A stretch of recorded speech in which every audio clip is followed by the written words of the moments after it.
I should lead by letting you know I have about an hour That's fine. max, and then I gotta get back in this car.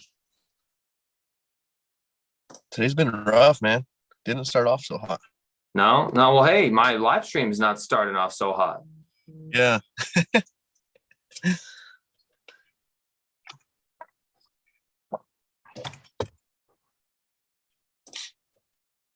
Okay, How long I think we're actually streaming now. Can you hear me? Yeah. All right, we're just gonna give this a shot. I think it's actually up and running. I have no idea.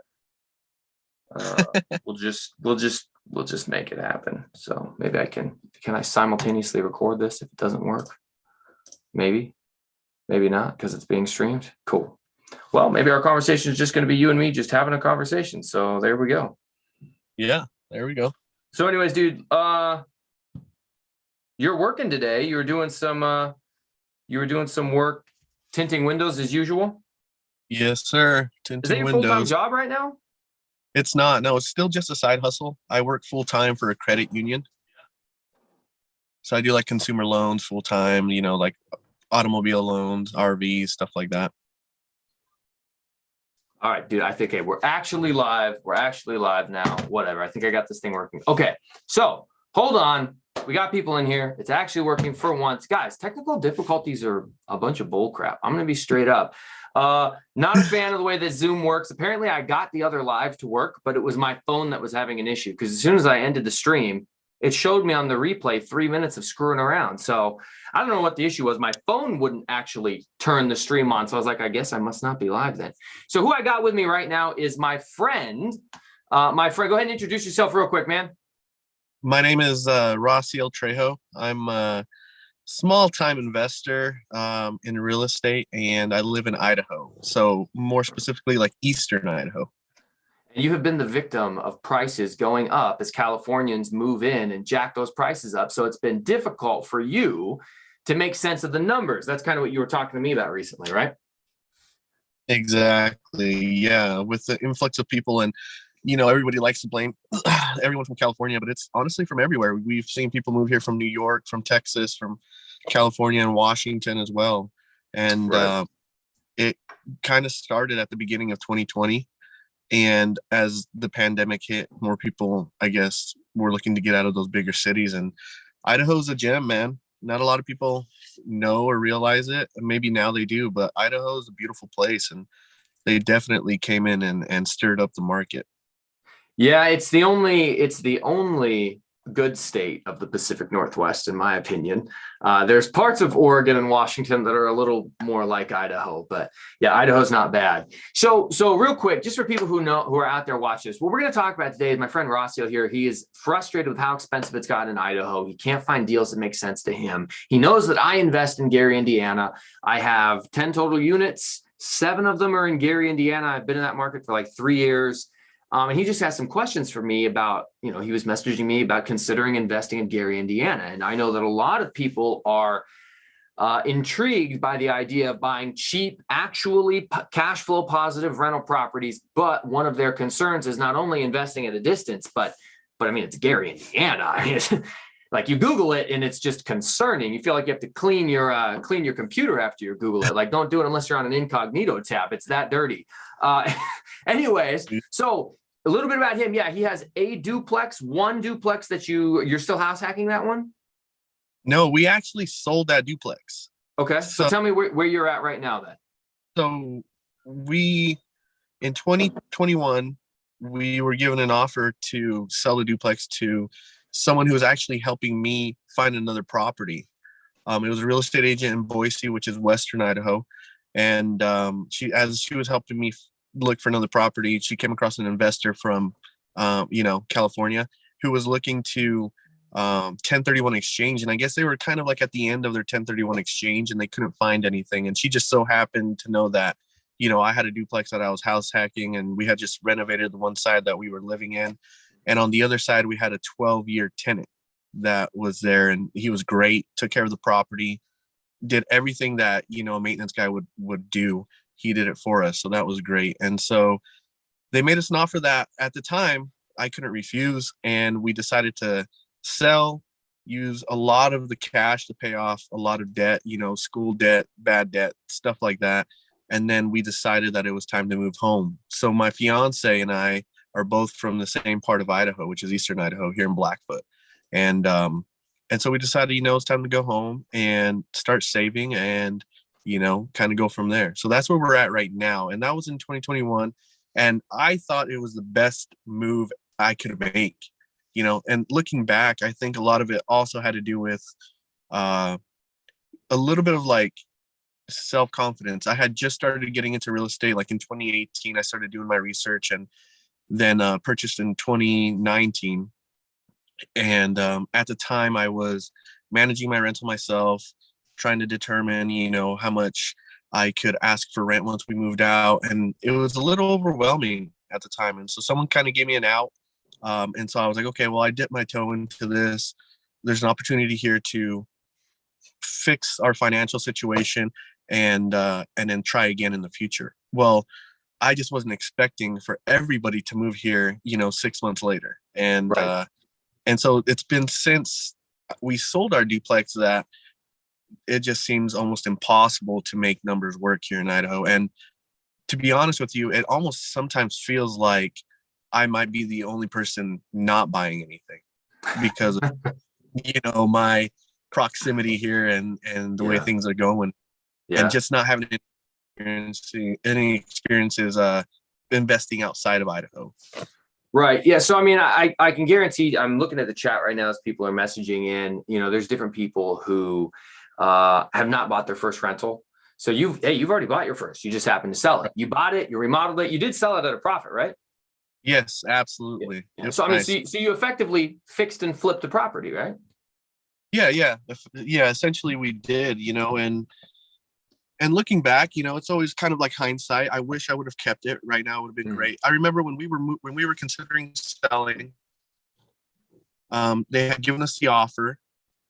When I purchased the property in 2019, I purchased it for like $265, and the offer they gave me was just above $365. And so, it was kind of one of those things. But what I did realize was, as we were leaving, we asked the new owners if we could stay for a month to kind of gather our things, And I remember talking to my fiance and, talking to her about how much we thought we could get for that side in rent. And, lo and behold, that's exactly what they wanted. Mm-hmm. And so as we were leaving the property, I started getting a little bit more confidence, kind of knowing that, I did my homework and I knew exactly what it would rent for, but I didn't have someone there to be like, yes, Ross, this is the right thing to do. And so we just jumped at the bit, essentially. So I'm happy to talk about investing in Gary, Indiana, to answer some questions, to put you at ease, all those different types of things. But, currently right now, where are you living? Are you renting an apartment? I might've missed that earlier. Family right now. Living with family. Okay. So probably living for very inexpensive, just paying a little bit to parents or something like that. Yeah. Actually grandparents. Yeah. We help out with everything. Okay. So, I mean, is that really a long-term solution? Do you guys want to be there with family for 2, 3, 4, 5 years, or like 6 months to a year? Yeah. No, we're thinking about 6 months to a year. We've been there for 2 years now.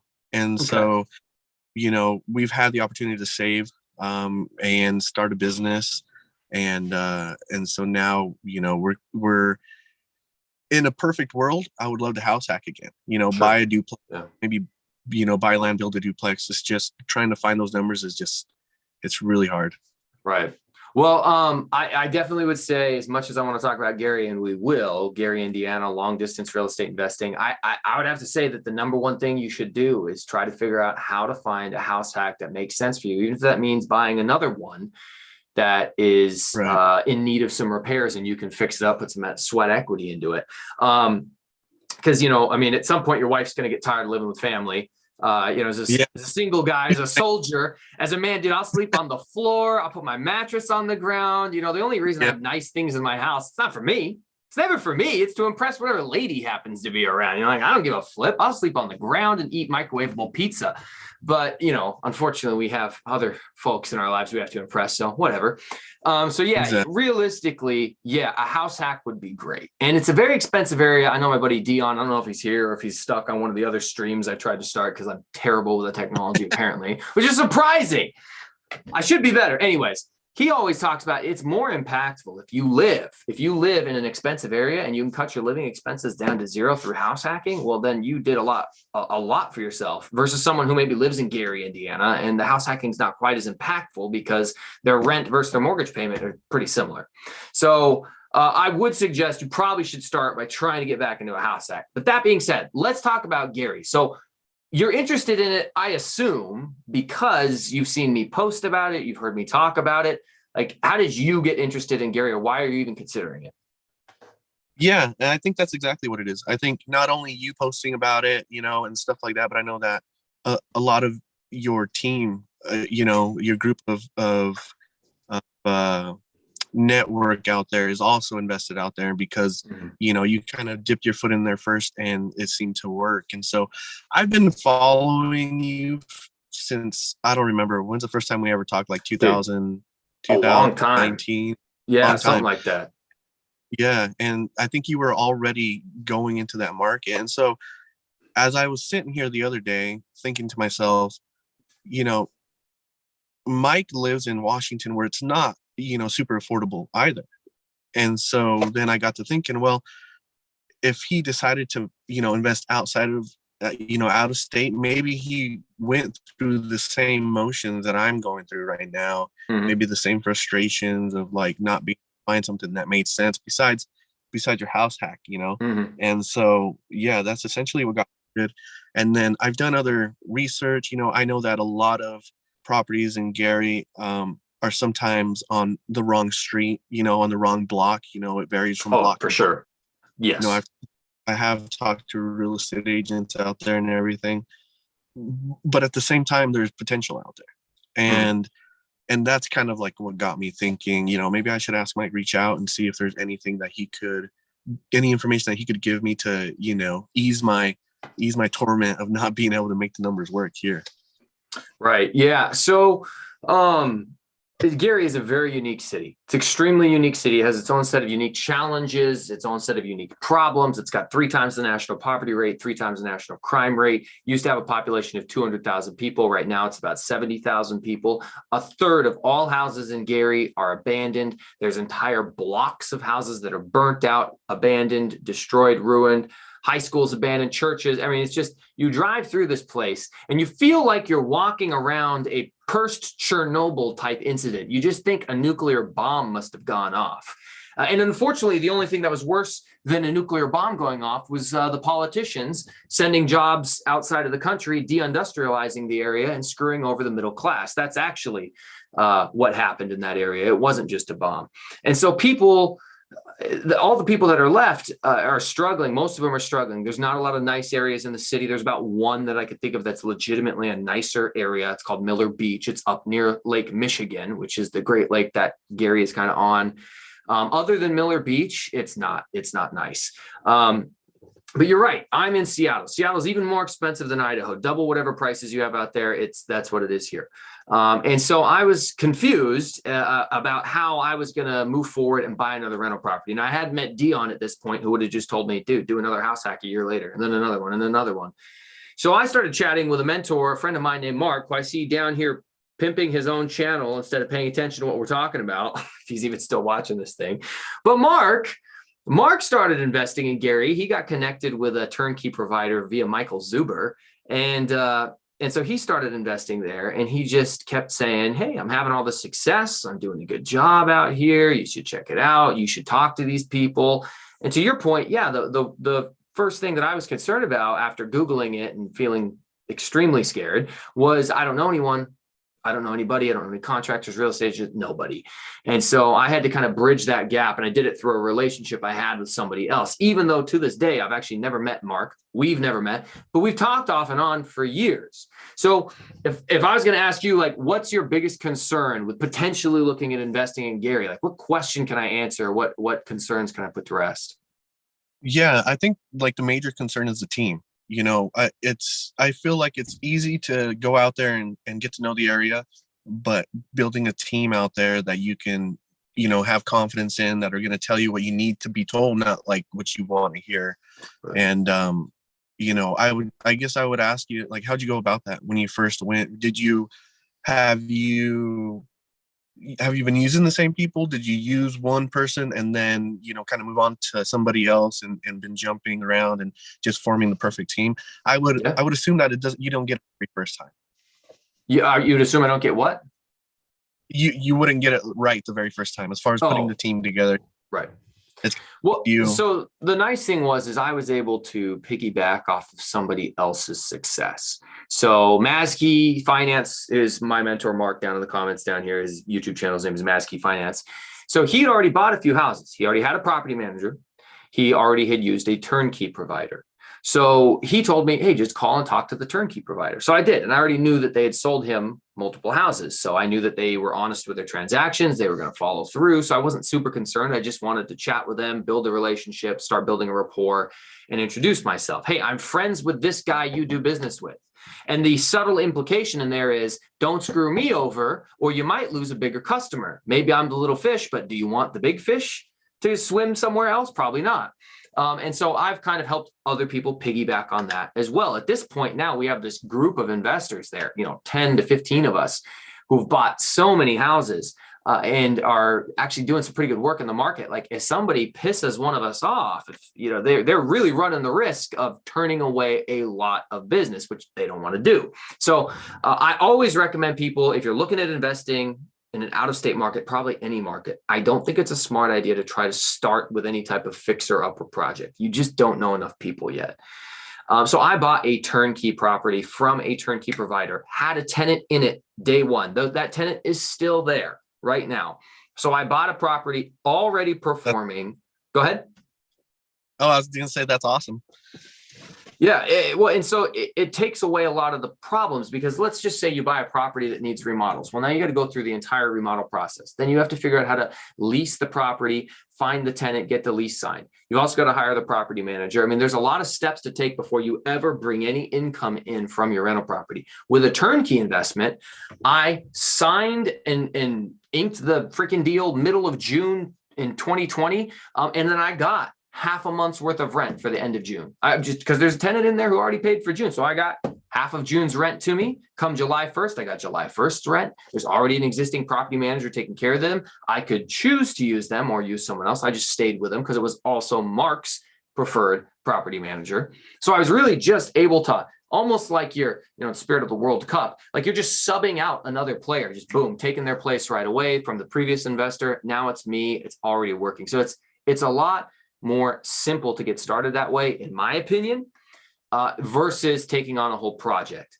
After you start to build that relationship with your new property manager, and you handle over the next 6 months your first couple of repairs that come about, something happens, some dumb thing breaks, and they call you, and then they get the permission, and you get the contractor out there, and you realize it's really not that hard to handle problems as they pop up.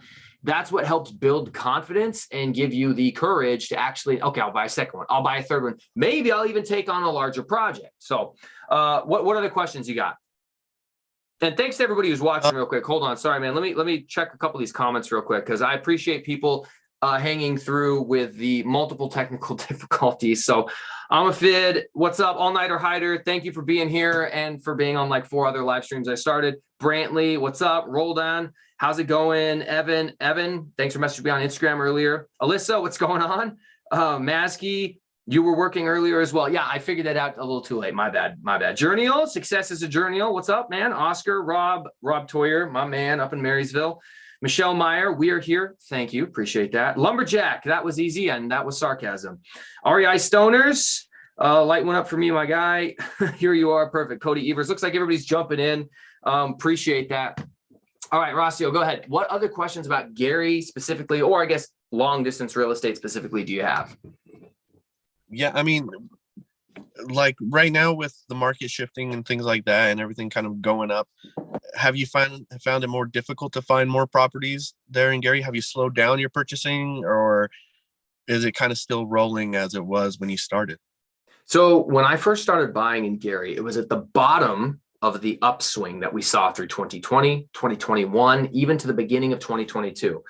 At the end of 2021, in the beginning of 2022, while we still had low interest rates and things have been going up, it got difficult right up here at the peak, as it should, for anybody who can visualize that graph. It got difficult to find deals that would make sense. I was looking at 3-bedroom, 1-bath houses that a year and a half ago were 50 grand, 60 grand, but now they're selling for 80 grand. And they're just not penciling out quite as much. Even though rent was going up, I wasn't as happy that I was paying so much more. You know, a house jumping from 60 grand to 80 grand is like a 33% increase in price, which was great for everything I owned, but I wasn't a huge fan of it when I had to purchase. But that being said, about November of last year, November of 2021, so a year ago, to the beginning of 2022, market kind of flatlined, plateaued, and then we've seen a little decrease. So again, our year-over-year prices were still up, but things that were up at like 80 grand have now come back down to maybe 70, 75, 70, maybe even 65. And so I'm seeing that the prices I'm looking at on houses right now, it's a little bit easier to get the prices I was getting back in early 2021 or early 2020. And so I think that's pretty common of a bunch of different markets out there right now. As interest rates have skyrocketed, appraisals have gotten knocked down a little bit. And so people can't afford as much. Payments have gone up a lot higher thanks to the interest rates. And so that's actually helping bring prices back down a little bit, at least in my local Gary, Indiana market. So I think that there's good deals all over the place. I get on realtor.com every day and I'm like, that's a good one. That's a good one. That's a good one. But I'm not purchasing right this second because I'm finishing a cash out refinance that I close on in like 3 weeks. Sweet. When you first purchased your property out there, did you go out there and, you know, explore the area before you made your first purchase? Was that something that was like advised to you, or did you kind of just want to start buying and just pull the trigger? So, great question. And that's a question that a lot of people have about long distance real estate investing. Like, well, what if, I got to go out there and take a look at the property, right? So no, you don't. The only thing you do have to do is like the video real quick. If you haven't, I'd appreciate it. Help me out, guys. But you do not have to go out there and actually look at the property. It does make sense that you would want to. Are you going to buy something that you haven't seen that's this expensive? It does feel a little bit weird, especially if you've bought your own personal house. Well, of course, I inspected it. But realistically, when you buy a house, and you walk through it, oh, great, I inspected it. Okay. But you really care more about the actual inspection report from the inspector, because they're the ones who are professionally going over the plumbing, the faucets, the electrical outlets, the roof, the foundation, scoping the sewer line, all the things that actually matter in an inspection instead of just, it has curb appeal, is done by the inspector, who then sends me the report and I can go through it, or I can call them up and we can go through it together. So even though, yes, the inclination is I definitely want to be there, you don't need to be. I was not there to see my first 3 properties purchased. Then I took a trip out there and I looked at those 3 properties. Cool. I've seen them in person. I drove up to them, took a picture, drove away. Never been inside any of them. I've now bought 3 or 4 more, never seen them at all. I don't have a problem. I have my property manager walk through them and I pay for inspections. One of the problems, one of my buddies in my investment group, and he and I chatted about this, is he bought a whole bunch of houses. He did not pay for inspections on those houses. He let the property manager inspect them, which isn't a bad idea. But if they're not doing a full-blown real inspection, they might not do as good a job. Yeah, they can see if there's an issue with the roof or things like that, but like a major issue. But I think it's very important to pay for inspections, and that will help you not feel quite as stressed when it comes to, am I buying a lemon? Because someone has professionally inspected it and offered a warranty on their inspection of usually like a year or 2 years. Gotcha. That's awesome. I did have another question. I just lost it though. So you going back to how you said, jobs have left, population has decreased, things like that. Why would you or anyone want to invest in a place where the population is decreasing, from 200,000 to 70,000 and jobs are leaving? What do you know that maybe not other people know, Mike? Because that, for someone new, is something that would, I guess, raise a red flag in my mind. Mhm. So actually, I think this is a really good question that a lot of people who live probably in the Midwest or who live in more rural areas wouldn't understand. They don't understand city living. Have you ever lived in a big city? Boise, I don't know what the population is, but Yeah, you ever lived anywhere Boise, populated? it's pretty populated, but it's not, it's not your Washington, or it's not a huge city. Okay. Yeah. So Seattle has a population of like 600,000 people, but every single day, 1 million people commute into the city of Seattle and then back out of the city of Seattle. I'm a police officer. I live 45 miles away from Seattle. I don't live in Seattle. I don't even technically live in the same county. I live just outside of it, 45 miles away. Every other police officer I know lives outside of the city by about the same distance. They live north, they live south, some of them live east. You can't live west, that's the ocean. But nobody that I know that works in Seattle lives in Seattle unless they grew up there and bought their house 30 years ago. Everything's too expensive. And so what you see in a lot of these very dense, very high priced areas is people move further and further away from the city and commute into their jobs because it's better to get a house half off and drive an hour to and from. And nowadays, with like Zoom commuting and online work and stuff, it's gotten even easier. You don't even have to be there half the time. You can just Zoom conference in.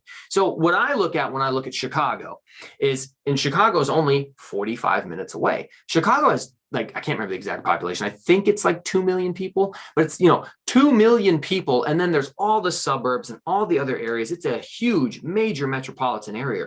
And people are tired of paying the extremely high cost of living to live in Chicago. So they're just moving out, and people go north, people go south, people go east, people go west. But if you want to get cheap living, if you want to live for the most affordable prices, you go out to Gary, you go out to Michigan City, which is even further east of Gary. Interesting news for Gary, by the way, there's a brand new tram line that's coming through that's being worked on right now.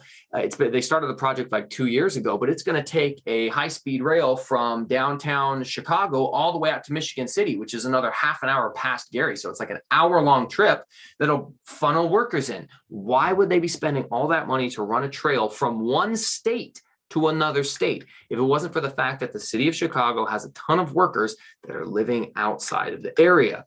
So to the regular person, it's like, well, the city's depopulating. It's gone from 200,000 to 70,000 Gary has. Why would you ever invest in a dying city? Well, I don't think it could ever totally depopulate because it's completely surrounded by too many other cities. It's also on Lake Michigan, and it's too close to Seattle. Another interesting marker, the Gary International Airport is actually going through an expansion right now.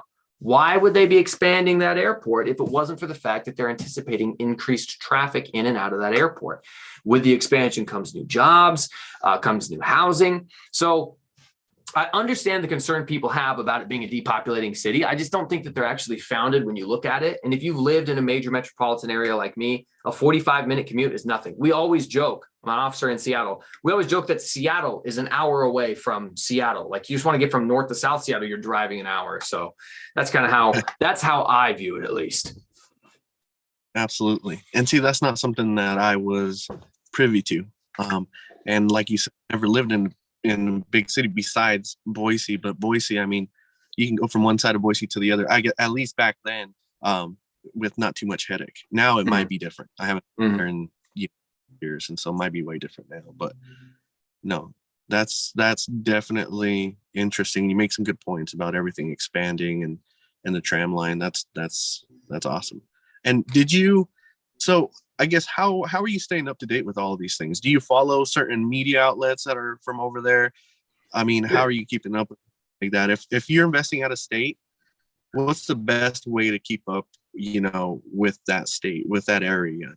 So, Michael Zuber is always like, yeah, you need to like look up the local paper and read some of the articles and stuff like that. I mean, that's a little archaic in my opinion. I mean, I just go on Google and Gary, Indiana real estate news, click the news tab instead of all or images, news, boom, it'll give you like updated stuff. I mean, you just Google new businesses, new business projects, new government projects, go on the city planning, or the city of Gary website, see what stuff they've announced. So, and then just talking to people. And I talked to my property manager.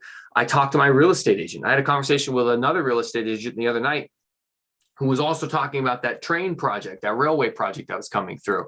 And you just kind of, if you talk to people, if you look stuff up, you kind of stay a little bit ahead of the curve. It's not that hard to find news. It's just one of those things that people go, oh yeah, well, how am I going to know anything about this city? But then if you take 2 seconds to go, I guess Google literally has everything I know about my city. So I could just follow the same news outlets for local networks in another city, and it would probably still get me up to date.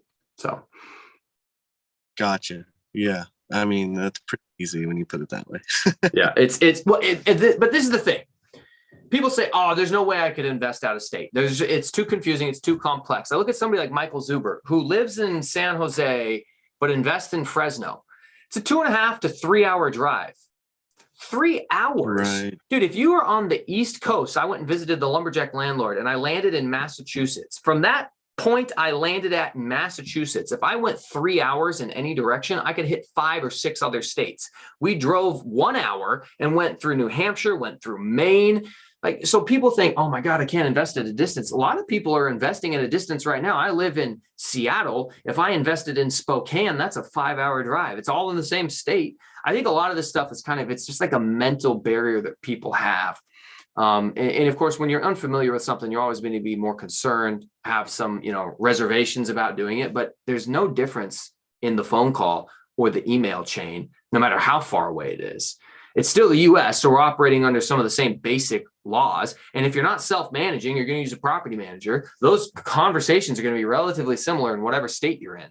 So I wouldn't be worried about the distance. It's not that complex.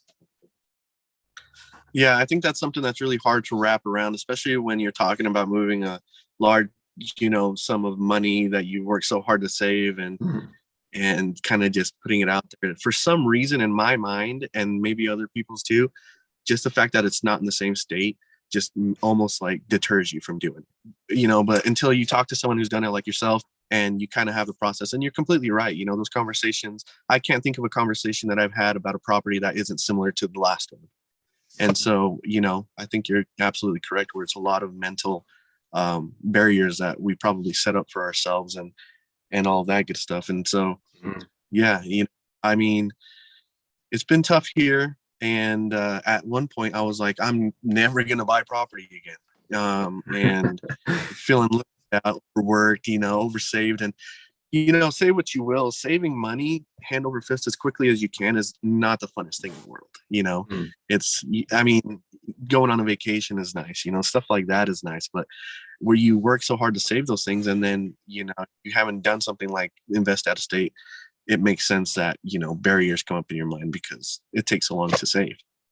So let me give you some encouragement. Let me dangle a little bit of a carrot in front of you. So you said you sold that duplex you had for like $360. So I'm assuming that duplexes probably cost around $350,000 to $400,000. Yeah, I would say that's a safe number. Okay.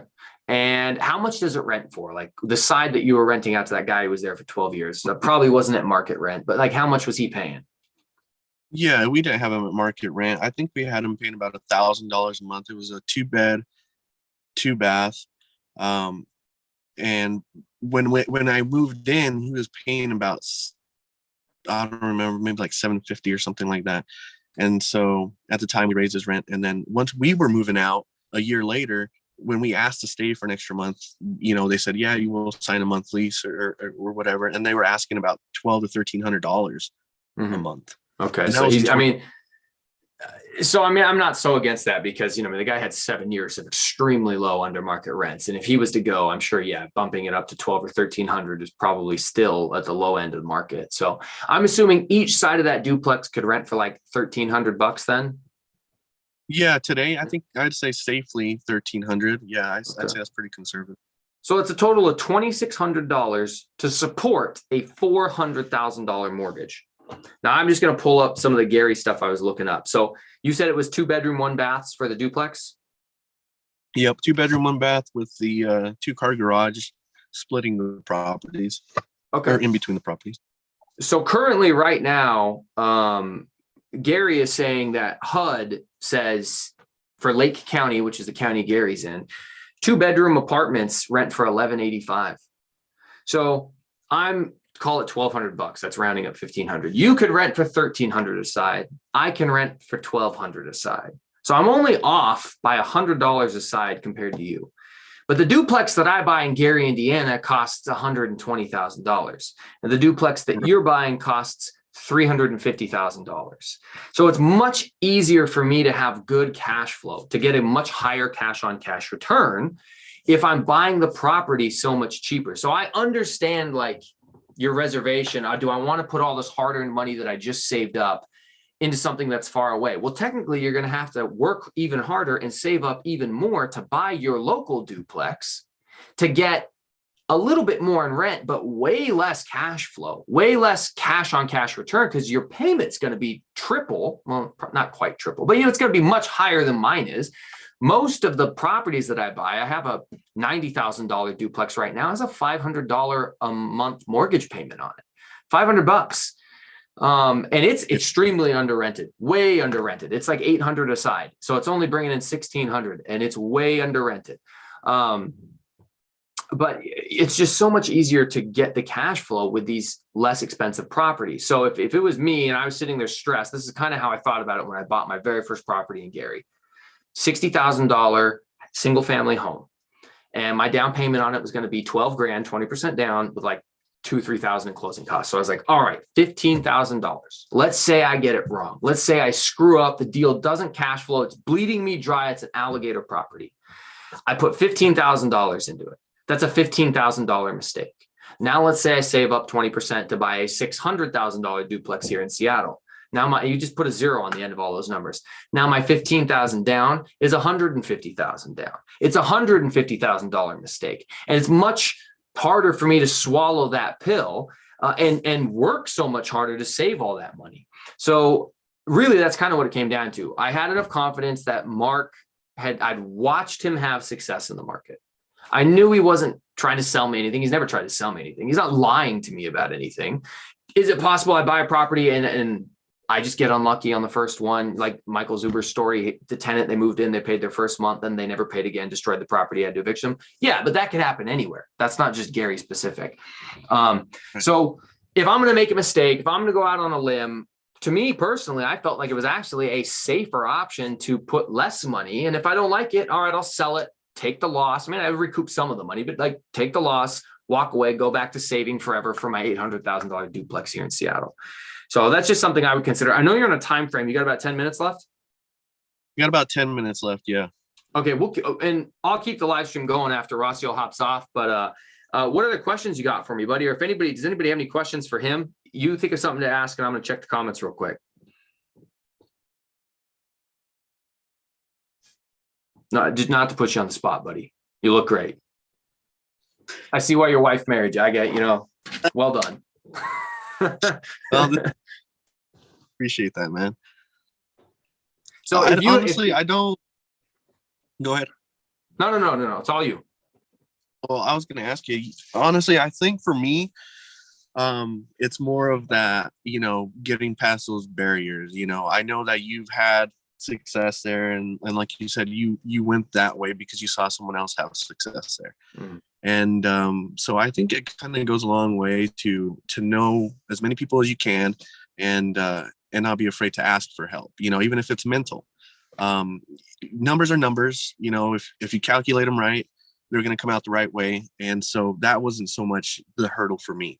It was more of a mind thing where I was like, man, that distance is so far. But when you put it in layman's terms like that and you use the numbers, it makes total sense. And yeah, so no, I appreciate you taking the time to do this, Mike. And I feel better, honestly. I feel better, and you're absolutely right. And I feel that I was also a little reserved because I had such a good experience purchasing, managing, remodeling here locally, and then selling eventually, that I almost felt like, I just want to continue doing it here.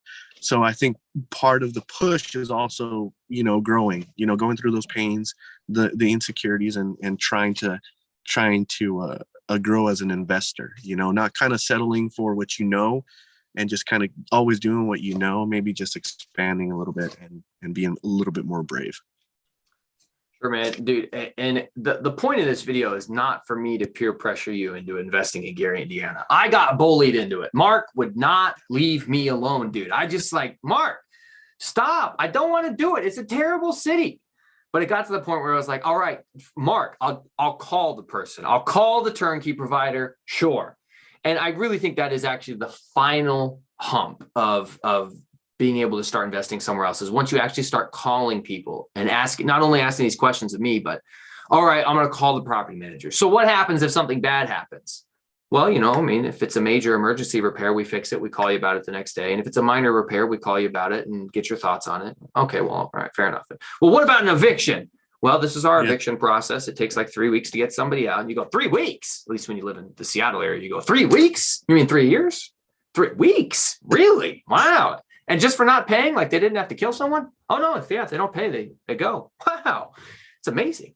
And so as you actually make those phone calls, and this goes for your local market or for at a distance, like you start to build confidence. Okay, this property manager has made these promises to me that they're going to put in writing and we'll have a contract. I'm comfortable with that now.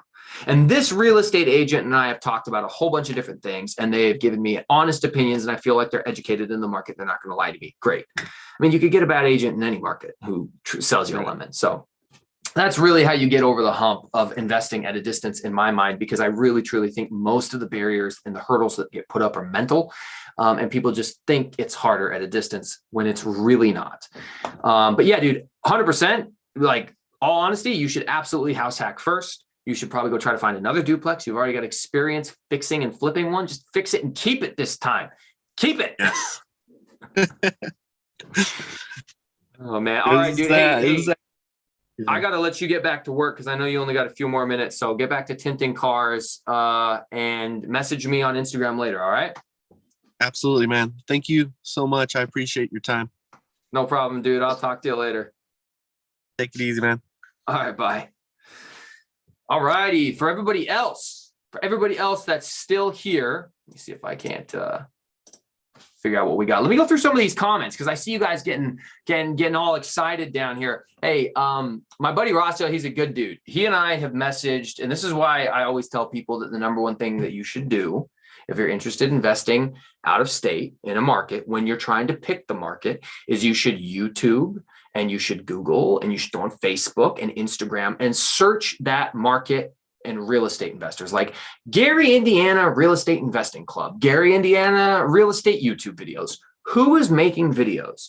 Who is posting about their deals in that market? Because Rossiel and I have never met in real person, ever. We've never met in life. But we've chatted for years at this point, back and forth. I mean, I've gotten enough likes on my stories on Instagram for everything I post about. We talk about things. I've seen like all the wedding photos. I knew him before he was married and engaged. And I think they were still boyfriend, girlfriend. Like, as nerdy as it sounds, and I know Dion can relate to me with this. Like, I grew up playing World of Warcraft because I'm a loser. And I was a dork in high school.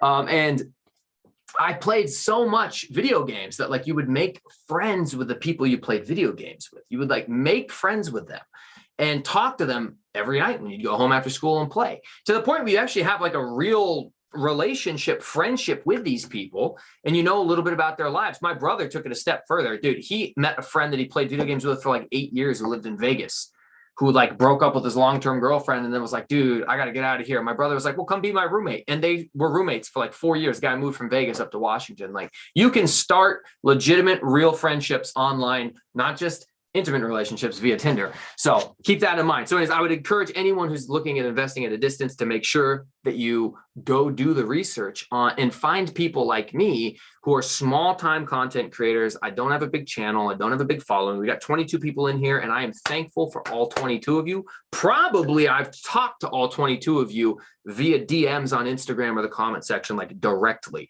But 100% like, dang, Lumberjack, thanks for that money. I'm going to have to get through these comments here in a minute.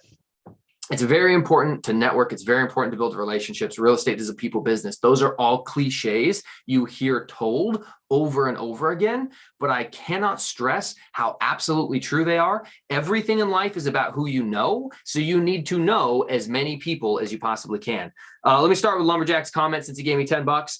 Excellent information for newer investors. Always scope the sewer lines. Yes, 100%. So Marina, who I have not seen in here, but she's down with her family, I think. Marina's buying a house hack duplex. We went and scoped the sewer lines. Dude, peace of mind from that. Yeah, he's like, yeah, there's no problem. We don't see any leaking. We don't have any issues. With your home inspection, usually they will warranty what they inspected. They will give you a little packet. For those out-of-state investors who maybe aren't actually at the inspection physically there, you can call them up. Included in their inspection is, oh yeah, if you find mold in the areas that we checked, we'll warranty that work. The sewer line, if you have a problem with that sewer line after we said it was good to go, now they're not going to warranty it forever, but they warranty it for like a year or 18 months. You can even opt to purchase extended warranties, and I'll leave that up to you. But if you get a professional inspection done on a house hack, your personal residence, or an investment property, dude, hold their feet to the fire. They said it was good. And if it isn't, then that's a problem. Okay, let's see here real quick. Let me get through some of these comments. I think I left off. Oh, hit that like on your way in. Thanks, Hyder. Appreciate that. All right, Maskey Finance. If anyone is interested, I have a playlist on my channel explaining how I went from 0 to 25 rentals in 4 years. He does. Yes, he does. And he did go from 0 to 25 rentals in 4 years, but he's kind of cheating a little bit with that. You know, a little bit, because he did buy a personal house that he had some equity in, that he used a HELOC to then fund some of those rentals.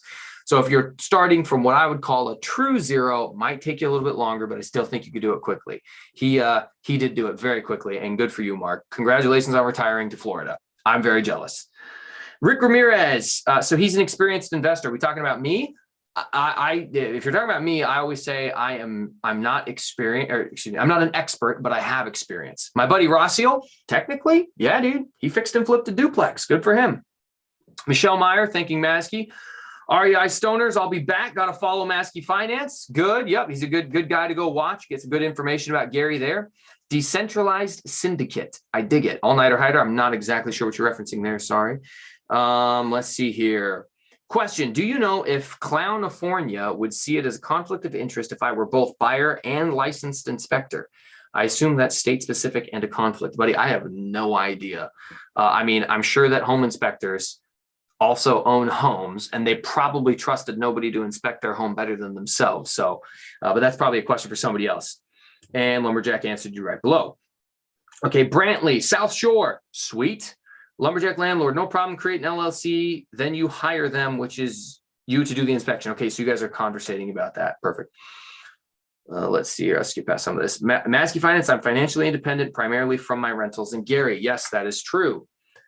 All-nighter hider, I'm thinking I'm going to get that license, as I don't think it's expensive, and I could help the few investors here in San Diego. Yeah, dude, 100%. Dude, All-nighter hider is a good dude. For those of you who don't know, he not only follows me, follows Michael Zuber, Dion, the Lumberjack Landlord, Uneducated Economist, George Gammon, a bunch of different like rifle channels. Like, this guy is a professional YouTube viewer, like 100%, and professional YouTube commenter and supporter. He's a good guy. And I had the privilege of meeting him at Zuber's event that I spoke at a couple of weeks ago, 3 weeks ago. Super good guy. So if you ever need help, and he's a, if I remember right, handyman, general contractor. So he's also very knowledgeable about stuff like that. If you got questions, I definitely would make sure you add him on Instagram. Another person that's good to know. All righty. Lumberjack Landlord says, yeah, course cheap in most states. It's the insurance you have to have. That's expensive. Probably the course to be a home inspector. Yeah. Okay, let's see here. Try to catch up with some of this.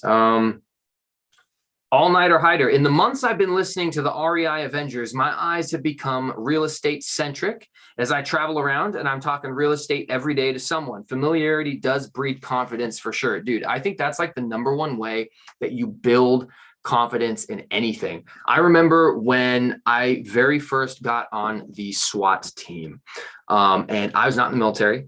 I never shot a gun before I joined my police department. I learned how to shoot a firearm in training.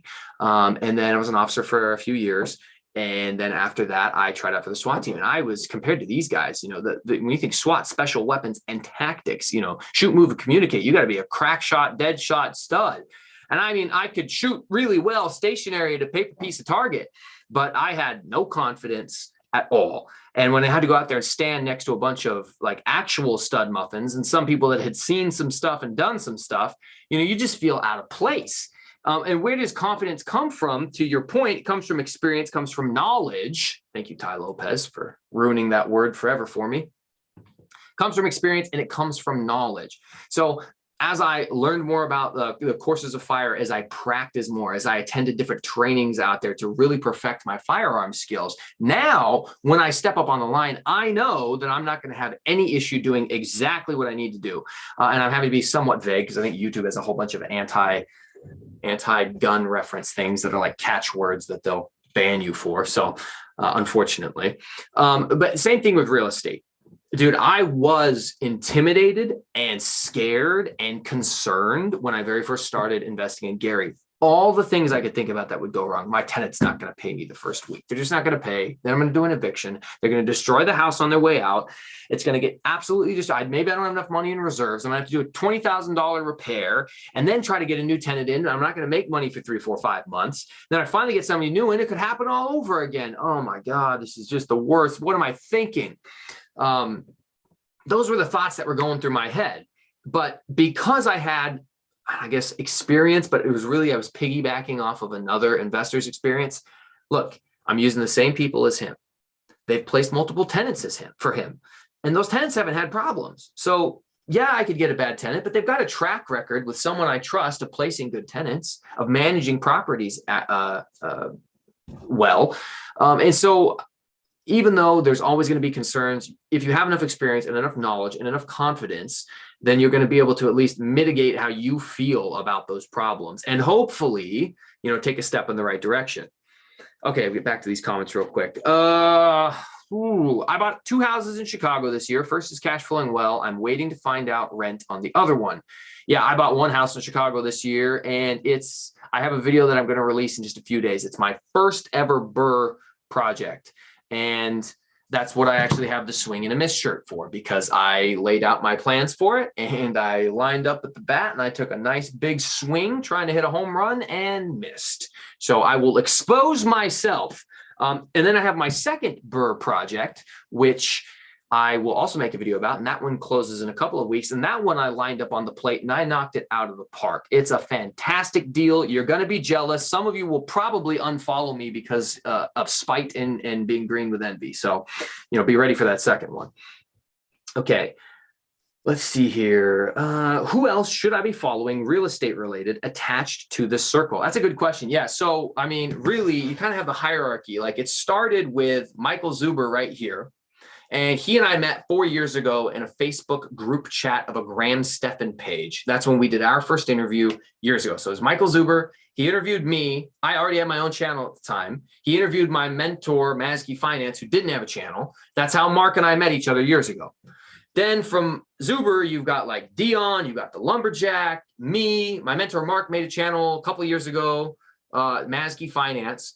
Let's see here. Who else is good? Marco Shiro, financial firefighter. You type that in. That's another good guy to follow. Cody and Christian, multifamily strategy. Those are the 2 kids who have a ton of seller finance units. I watch their stuff. That ADU guy, fantastic, good dude. Met him in person down at Mike's event. Super nice guy. Even if you're not interested in building an ADU, I absolutely recommend following him. He's a good dude. His name's Derek, and his YouTube, Instagram, everything is just that ADU guy. Unfortunately for him and Marco Shiro, they're both firefighters. We call them America's second responders because they show up after the real first responders. Anyways, nice guys. That's their only character flaw, but we'll let it slide. Okay, let's see here. REI, I think you have the good ones. Yeah, I think REI Stoners, I think you're pretty much following everybody that you should follow. And Uneducated Economists. Uneducated Economists is another good one. And if you have not watched the interview between the Lumberjack landlord and Uneducated Economist, you should go watch it. And you should specifically leave a comment asking him to interview Matt the Lumberjack again. Uneducated Economist has a big YouTube channel, 100,000 plus subscribers, lots of views. And if Matt can get on there as a reoccurring guest, as a real estate expert, which Matt is, way more experienced than any of the other people I've mentioned, even including Zuber. Matt knows more about investing than Zuber because he does both the investing and the handyman repair work. If Matt can be like the go-to expert on that channel, that will lift his channel, and a rising tide lifts all ships. So my goal is hopefully one day we all overtake Bigger Pockets because we have two things they don't. Number one, authenticity. And number two, relatable. Okay, let's see here. As soon as we hit 40K in savings, we're going to start a channel sharing our journey. Dude, start the channel now. REI Stoner, start the channel now. You go back and watch. Don't go back and watch my first YouTube video. Please don't, because it's cringy and low quality. But I started, my first YouTube video is me, no money, no rentals, recently divorced, no custody of my kid, barely have $1,000 in the savings account, and I'm renting out of some garbage duplex in Seattle. And in my very first video, I called my shot. I'm going to learn how to invest successfully in real estate. I'm going to retire myself early through real estate investing. I'm going to make a bunch of money. I don't know exactly how I'm going to do it, but I'm going to document the entire process along the way. And then I've made videos every step along the way. And I think that it's cool, even though the videos are cringy because they're low quality, it's cool to go back and watch that. But please don't. Please just don't, because it's embarrassing for me. Okay, let's see here. Evan Acevedo, who messages me on Instagram. Good dude. If you invest in Gary, Indiana, you're investing for cash flow, not necessarily for the investment value for the property to grow faster compared to Chicago. When you invest in Chicago, in my personal opinion, agreed, Evan. Gary is not an appreciation play. Will appreciation happen? Yes. Is it going to happen at a rate that's better or faster than other cities? Absolutely not. But as I laid the numbers out earlier with Rossiel, the numbers for cash flow is really, really good. Really good. And you could still do forced appreciation if you buy something and remodel it, as I did with the Burr project I'm dropping a video on in just a couple of days. Lumberjack Landlord, percentage return in Gary is pretty easy to to add value. Since Lumberjack, you got to not fat finger this, man. You're killing me right now.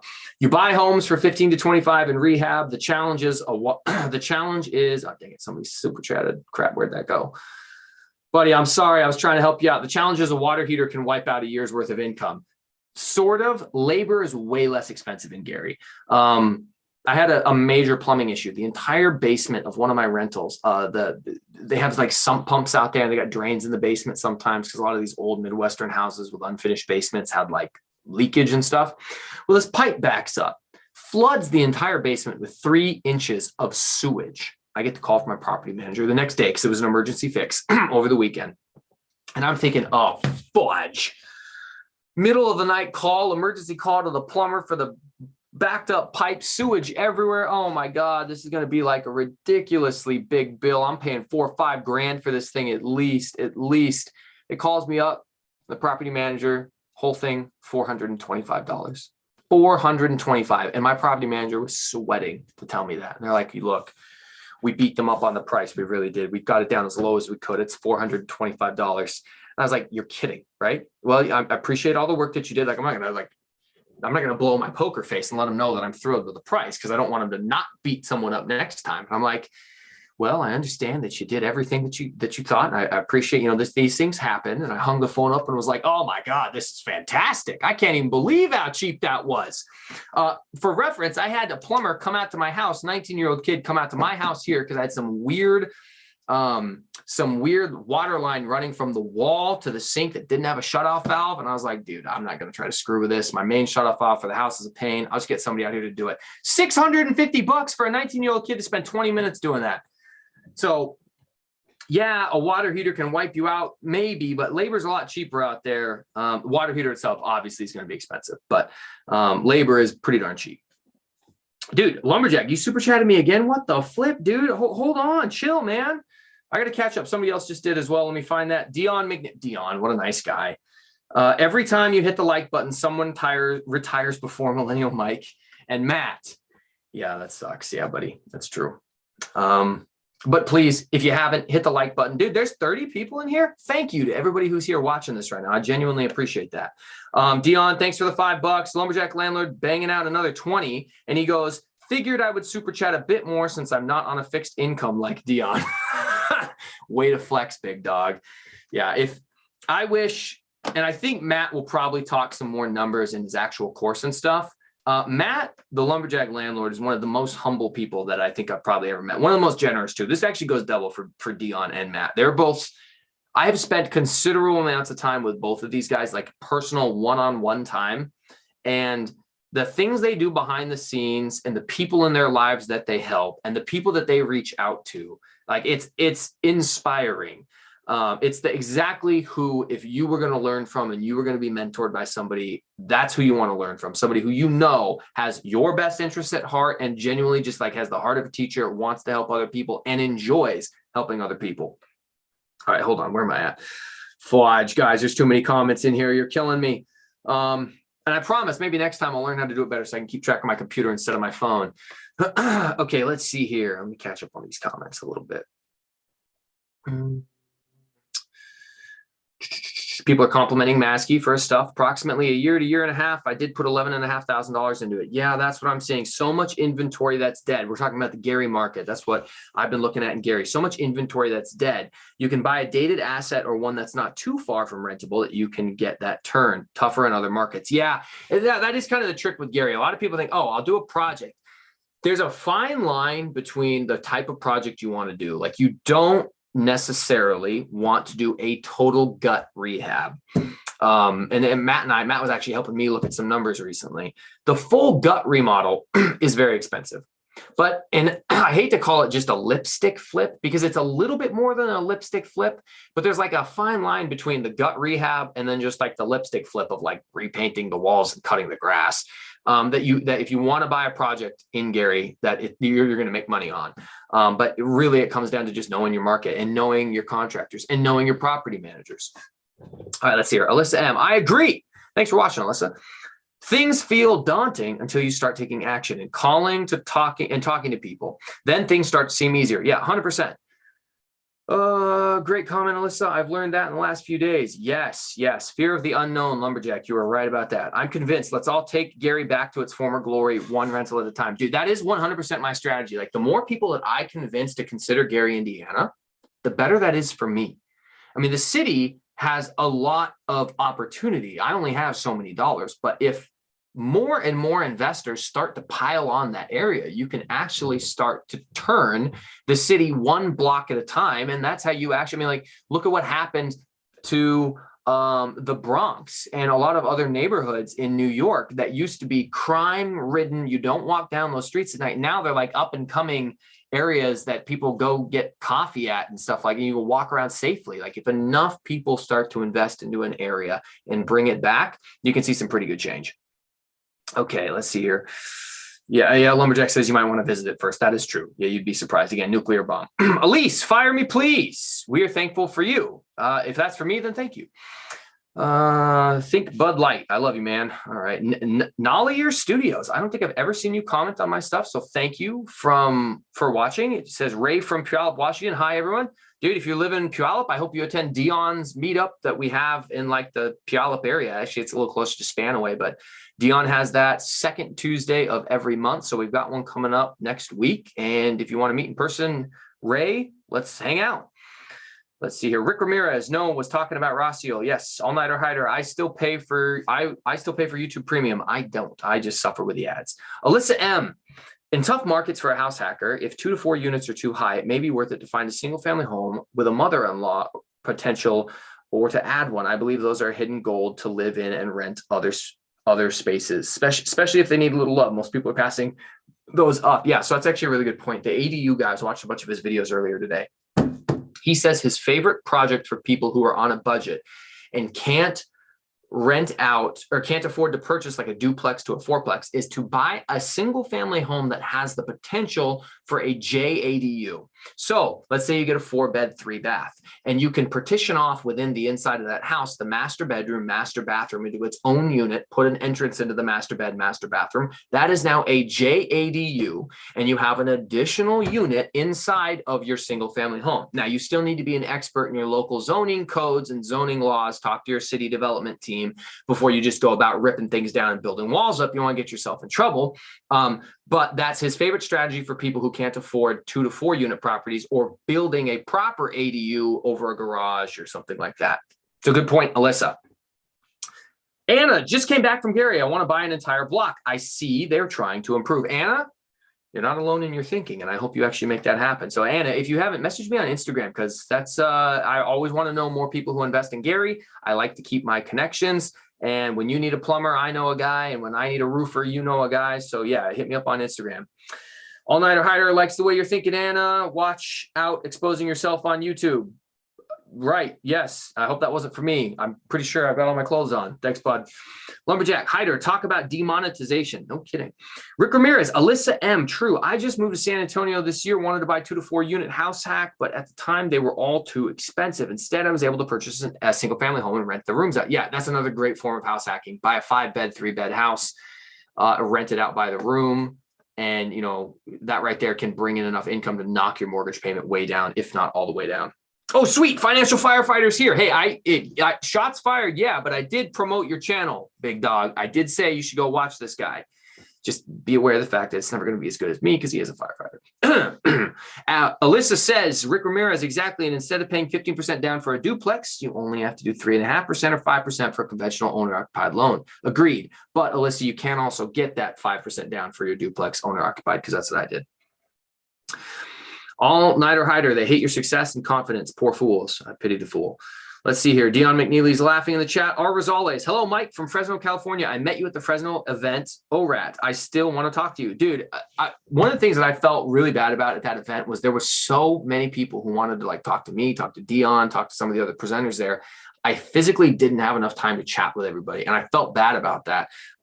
Especially because I was also like running the table with all of Mike's merch and like his shirts and his book and stuff. So I was busy like taking payments and things. At the One Rental at a Time live event in Vegas, it's going to be a 2-day event. I plan on coming in early, staying late. So like in the afternoon, in the evening, before the first day and after the first day and after the second day, like I can hang out with people and go to dinner with people and, you know, just do some fun stuff together and get to know each other better. So that is my plan. Okay, Alyssa's laughing about a war going on. If this is the war between the first responders, then yeah, but it's not much of a war. Only one side's armed. Sorry, Mark. You can go spray that hose, but I'm pulling up strapped, buddy. Financial Firefighter says we're killing him. R. Rosales, Lumberjack, appreciate that, brother. Phil Nealon, thanks so much. Okay, Maskey, back to my mentor. I paid cash for one house, $18,500, put $5,000 into it. That was probably 3 years ago. Still have my first tenant living in it. It's a great house. Yeah, there was a lot of good opportunities for burrs in Gary, a lot of them. You just need to have a team in place before you try to go down that route. Yeah, you know, I've heard this problem, R. Rosales. I called your realtor, but never heard anything from them. Yes. So without airing my real estate agent's dirty laundry out on YouTube, because she's a very nice young lady, and a great husband. They were a husband and wife team who did real estate together. They've just had some issues in their personal life come up that were a bit of a struggle for them lately. And so they, I guess, let the ball drop, weren't responding to everybody. In their defense, you know, when I make a video about them on YouTube and they get inundated with like 500 calls over a month-long period, it is a little tough to get back to all of them. So they had some personal stuff, some family stuff going on. So yeah. And I have a few different real estate agents I've worked with in the area. If, you know, you wanted me to make a recommendation still. Let's see here. Maskey says, I think our group collectively owns 75 to 100 houses in Gary. Now we're slowly turning Gary around one house at a time. Yes. And you're only allowed to come into our group if you're not a slumlord. We've purchased from slumlords and then quickly turned them into non-slumlord properties. But that is the goal for Gary. Macrowave Investing here for another like and a comment. Thank you. Appreciate that. Seriously, we've got 32 people in here. How many likes do I got on this thing? And my phone's not going to let me see. Do I dare try the darn app over here? What does it look like? 20 likes, 34 active viewers. Fellas, come on. I'm poor. Help me out. Remember, for every like that I get, somebody retires before me and Matt, according to Dion. Let's see here. Great job. Very helpful. Thanks, Scott Coleman. Dion McNeely. Tacoma FI meetup. December 13th is the next FI meetup. We usually do it at like 6 p.m., 7 p.m. So if you go on Facebook and just type in Tacoma FI, Tacoma Financial Independence Retire Early, it'll show you the group. You can request to join the group. They approve everybody as long as you're not like some bot or some scammer. And then, yeah, we'll meet you in person. It'll be a good time. Glover, hey, just showing some love. Appreciate that, buddy. Consider the Logic, which is All Nighter Hider's alternate account, here for another like and comment too, because he's a bro. Maskey says he's going to move to the country of Panama soon, hopefully to explode my wealth. Well, that would be very cool. He uses a different real estate agent in Gary. I've used that same agent, Jim Staley. He's a good guy. If you want, you can message him or you can DM me on Instagram. I can get you Jim's info. Geo Arbitrage. Yes. Rosales, Maskey Finance. What is your email, please? Well, he can post it there, or if you go on his channel, you can find his email there. But I think it's actually just maskeyfinance@gmail.com. But yeah, or just check his channel out. So guys, how long have we been going on this Zoom here? At least a little while, like an hour, something like that. Okay. I'm going to go ahead and opine for a minute longer on Gary, long distance real estate investing, and then we'll wrap this thing up. Moy, appreciate the $2 super chat. Hold on. Came late to the live. REI Avenger, let's go. I probably should have worn my Captain America shirt, but I wore it yesterday on Lumberjacks Live instead. I should honestly probably buy a few more Avengers type t-shirts. I did bring Spider-Man, even though he's kind of been out of the frame. This is my son's toy. Since Captain America, Iron Man, and Thor are taken by Michael Zuber, Dion, and the Lumberjack, and Tom Holland is like the young one of the Avengers, I was like, I'll be Spider-Man. So, but I'm a little too tall, probably. I'm going to set him down so he doesn't fall. Anyways, okay. So long distance real estate investing, the number one most important thing that you can do if you're actually interested in investing into distance is build a network with other successful investors. You need to meet other people who are already doing it in that market and doing it well, and then just copy and paste what they do. If you meet somebody like I met my mentor, Mark, and from there, I was able to generate all these new relationships. I don't know why I'm fumbling over my words. I met my mentor, Mark, who was able to point me in the right direction for a bunch of different other connections that I needed. So you meet other people in the market. After you've met those people, the next most important person is your property manager. They're going to make or break your out of state investing experience or your long distance investing experience. They're the ones who are going to do the most work between the tenant, the property, and you. So you have to have a good property manager. How do you find one? By having other investors in the area who can recommend you. And so, yeah, rather than just going on Google and typing in property managers for Gary, Indiana, and calling everybody that pops up on the list, you get a recommendation and a referral. And if you know enough other investors in an area, you're going to start to see the same names recommended. I could rattle off 5 or 6 different property managers that manage in Gary, Indiana, and I can tell you who my top 2 are. I won't. If you're interested, you can DM me on Instagram. I'm not going to just say it here and give the bad ones the free publicity, I guess, to my 33 viewers. 34, excuse me. So other investors and then a property manager. Then you need to have good agents and wholesalers, like how you're going to procure your deals, find your deals. What I really like the good agent for, and I haven't purchased a deal with my agent, Kenzie, in a year now. Yeah, a little over a year. However, when I look at a new property and I was looking at a duplex single family home package that I could have purchased via seller financing, $12,000 each, is I call her up and I say, hey, I need you for an hour. I'll pay you $150. I need you to drive out there. I need you to walk through the properties. I need you to take all the photos, all the pictures, and some video, and give me your thoughts on the neighborhood, because Google Maps pictures are 10 years old. And I don't know if the neighborhood still looks like what it says it does on Google Maps. And so because I have that relationship, she says, no problem. I'll go tomorrow. She goes the next day with her husband.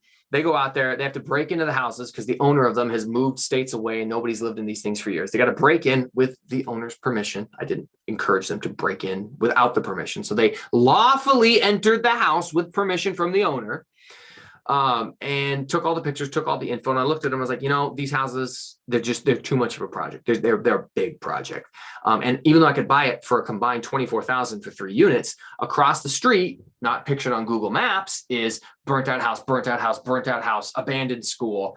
And the pictures on Google Maps were a little bit older. And so I was missing that just looking, but they fill me in on that. And she's like, dude, when people think of Gary, Indiana, this is the neighborhood they think of. Like, this is not what you want here. It's not worth your time. She goes, we had to break into both those houses and there was people outside on their porches watching us and nobody said a thing. Not one person even budged like they were going to move towards calling the cops. So I was like, you know what? I just don't think it's the street for me. And you need somebody like that you can actually trust and you can actually rely on to go and do some of that boots on the ground work for you.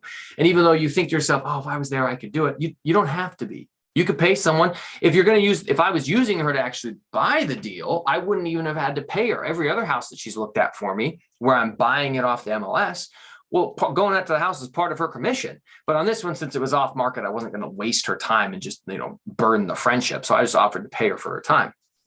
So a network of other investors, property manager, real estate agents, contractors, and repairmen. Now, how do you find these people? Well, probably your property manager or your network of other investors. In our group chat we have right now, guy Caleb, he's a good dude, been on my channel, been on Mark's channel, helicopter pilot Caleb. He's got a master list of contractors that he's used. He just dropped it in the chat the other day. And I was like, oh, sweet. And I downloaded it. And I was like, I've used a few of these people, but there's a few on there I didn't have. When you have that network of other professionals that you trust in the area, other investors, you can get the answers to whatever question you have. Right now, I'm looking for a plumber to give me a competitive bid on a large plumbing project that just popped up on one of my properties. $4,500. They got to dig 10 feet down, replace some main line in the yard. They honestly thought it was the city's fault at first, but it turns out apparently it's going to be my expense. $4,500. So I've got one quote from that plumber, but I'm going to try to get another one. So I was messaging some of the boys and be like, hey, who recently had a large plumbing project? And I messaged my real estate agent, hey, you got a preferred plumber I can call? Because I'm trying to figure out who's going to do this for me and have them bid it out on each other. And you can do all that stuff virtually. It's just a couple of phone calls and some emails. I have the original bid from the first company and I just email it to the new plumbing company. And can you beat this? Yes or no? No? All right, sweet. On to the next. So that would be my advice. I think that I've really covered a lot about Gary, Indiana specifically, and about long distance real estate investing specifically. People are bearish on Gary. It's understandable. If you've driven through it, I like to call it Gotham City. I don't even think the Dark Knight would be able to bring that city back. But it's grim. It's scary. You walk through it and you're like, why would anyone come here? You drive down Broadway, which is the main stretch through town, and it's just closed business after closed business after closed business. You walk into the gas station and the clerk is completely encased and surrounded by like a bulletproof glass and bars. And you're sitting there looking at yourself like, if he's in there, am I safe out here with the Twinkies and the sodas? Like, who's going to come in here and take advantage of me right now? It's a concerning place. Or as I like to say it more friendly, it's a unique city with unique challenges and opportunities. Well, it is, but you have to understand that it's completely different than, where I'm at in the Seattle area, which is very nice, very fancy, much higher quality houses and rentals and different clientele that live there and all those types of things. So if you're interested in investing in a cheaper market at a distance, can it be done? Yes. Does it have its own set of unique challenges? Yes. But maybe it's not for you. And I truly believe, as I talked to Rossiel earlier, 100%, if you're trying to make your very first step, well, everybody's most expensive monthly bill is their cost of living, whether they're renting or paying a mortgage. So if you can house hack and bring that expense down from wherever it's at, just start knocking it off, knocking it down, building equity in a property, remodel that property like he did on his first duplex, that would be my first move for you. The only person I've helped get started in Gary as their first investment ever is my friend Darius, who's living at home for free with his parents, 25 years old. And he's looking for a house hack out here. He just hasn't found one. So we helped him buy 2 units in Gary at this point. So yeah, keep those things in mind. Let me check the comments real quick. I think we're about done. 30 people still in here. For all of you that are in here, I really appreciate it. Like the video if you haven't already. Moy wearing my Avengers t-shirt as I type. I appreciate it. And if you're the guy who was at Michael Zuber's event and asked me to sign the Avengers shirt and then we forgot to do it because I didn't have a marker on me, I'm sorry. I'll see you in Vegas. All-nighter hider, get 3 quotes minimum. Yeah, dude, agreed, 100%. Like I want to make people compete against each other. And Moy, plumbers are expensive. Ouch. I'm currently trying to get quotes on a balcony repair. Tenant just came down with the beer bug though. So yeah, that sucks. Okay, everybody, I really appreciate you being in on this live for me. If there's ever anything that I can do for you, please feel free to reach out to me on Instagram. Just DM me at Millennial Mike. Leave me a comment down in the bottom of the video at Millennial Mike here, and I'll do anything I can to help you guys. Now, I'm going to awkwardly try to figure out how to end this live stream without sitting here for too long. So I will see you guys later. Maybe.